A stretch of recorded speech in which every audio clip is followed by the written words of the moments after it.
My people, my heart carries the weight of 27 years spent behind bars, yet it also holds the fire of hope that never dimmed.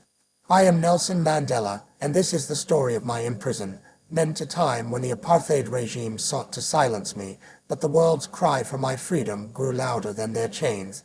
From 1962 to 1990, I endured the harsh walls of Robben Island, Pollsmoor, and Victor Verster prisons, while outside, the Free Mandela campaign became a global roar for justice. This is a tale of resilience, of a spirit unbroken, and of a movement that turned a prisoner into a symbol of hope for millions. In 1962, I was 44, a leader of Umkhonto we Sizwe, the armed wing of the African National Congress, fighting to dismantle apartheid's cruelty. I lived as the Black Pimpernel, slipping through South Africa's shadows to evade capture. But on August 5, 1962, near Howick in Natal, the police found me. An informant had betrayed me, and as their cars closed in, I knew my freedom was gone. I was arrested, charged with incitement and leaving the country illegally, and sentenced to 5 years in prison. Yet this was only the beginning. In 1963, the government struck harder. A raid on Lillisleaf Farm, our secret base, uncovered documents linking me to sabotage. I was brought to the Rivonia trial with my comrades Walter Sisulu, Govan Mbeki, and others facing charges that could mean death. In the dock, I spoke from my soul. I have fought against white domination, and I have fought against black domination. I have cherished the ideal of a democratic and free society. It is an ideal for which I am prepared to die. On June 12, 1964, the judge sentenced us to life imprisonment. As I was led away, I felt not defeat, but defiance. The struggle was my life, and no cell could take that from me. They sent me to Robben Island, a bleak rock off Cape Town's coast, where the sea's roar was our constant companion. My cell was a concrete box, 7 feet by 7, with a thin straw mat, a bucket for a toilet, and a small window teasing me with the sky. We worked in a lime quarry, the sun burning our eyes, breaking rocks for no purpose but to break us. The guards were harsh, the food meager porridge, and thin soup for black prisoners, better meals for whites. Yet I refused to let them crush my spirit. I turned my cell into a classroom. I studied law through correspondence, read books smuggled by comrades, and taught others to read and write. We prisoners, black, Indian, colored, formed a community. We debated, shared stories, and kept our minds sharp.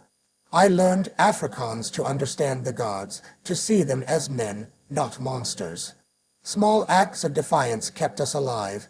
We staged hunger strikes for better food, smuggled messages to the outside world, and sang songs of freedom to drown out despair. I told my comrades, they can take our freedom, but they cannot take our hope. Every day was a battle to stay human. Outside, my name began to echo. The Ankh, led by Oliver Tambo in exile, made my imprisonment a rallying cry. By the late 1960s, Free Mandela graffiti appeared in London, New York, and Nairobi. In South Africa, my wife Winnie Madikizela Mandela became a fearless voice, defying bans to keep our struggle alive, though her own suffering tore at my heart. Students, workers, and artists worldwide joined the call. In 1978, the United Nations declared my 60th birthday a global event, urging my release. Songs like Free Nelson Mandela by the Special Aka in 1984 topped charts, turning dance floors into protests. The campaign wasn't just about mate, it was about our people's fight. Sanctions against South Africa grew, countries boycotted its goods, and apartheid became a global shame. But not all agreed. Some, like the U.S. and British governments under Reagan and Thatcher, called me a terrorist, wary of my ties to communists. Yet the people's voice was louder. In 1988, a concert at Wembley Stadium for my 70th birthday drew 72,000 souls and millions watching worldwide, all chanting Free Mandela. I was humbled knowing this was not just for me, but for every oppressed South African. In 1982, after 18 years on Robben Island, I was moved to Pollsmoor Prison in Cape Town. The cell was larger, the food better, but isolation gnawed at me. I was separated from most comrades, though visits from Winnie and my children kept my heart alive. I began to sense change. In 1985, President P.W. Botha offered my release if I renounced violence. I stood firm, speaking through my daughter Zinzi at a rally. Only free men can negotiate. I cannot sell my birthright, nor am I prepared to sell the birthright of the people to be free. The crowd roared, and I knew I had chosen right. By 1988, I was moved to Victor Verster prison, to a small house with a gardenia strange comfort after years of hardship. Here I began secret talks with the government. They knew apartheid was crumbling. I knew our struggle was winning. These talks were risky. Some comrades feared I was compromising, but I saw a path to freedom without bloodshed. My health faltered. Tuberculosis struck in 1988, but I recovered, driven by purpose. The world's pressure and our people's resistance were breaking the regime's will. On February 11, 1990, I walked free. At 71, I stepped out of Victor Verster, my fist raised, Winnie by my side, greeted by thousands chanting my name. The Free Mandela campaign had done more than free mate, had forced the world to see apartheid's evil.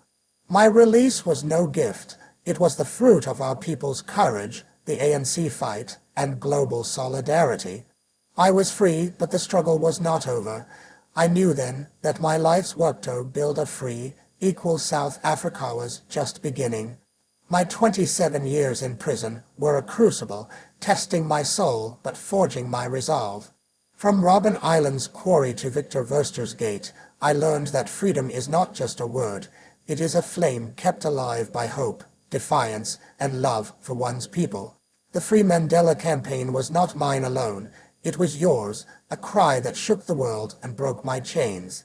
My story teaches you this. No cell can hold a spirit that refuses, is to surrender. In your darkest moments, hold fast to hope, stand with others, and know that your voice can move mountains. I carried that truth through 27 years, and I carry it still, for you, for freedom, for justice.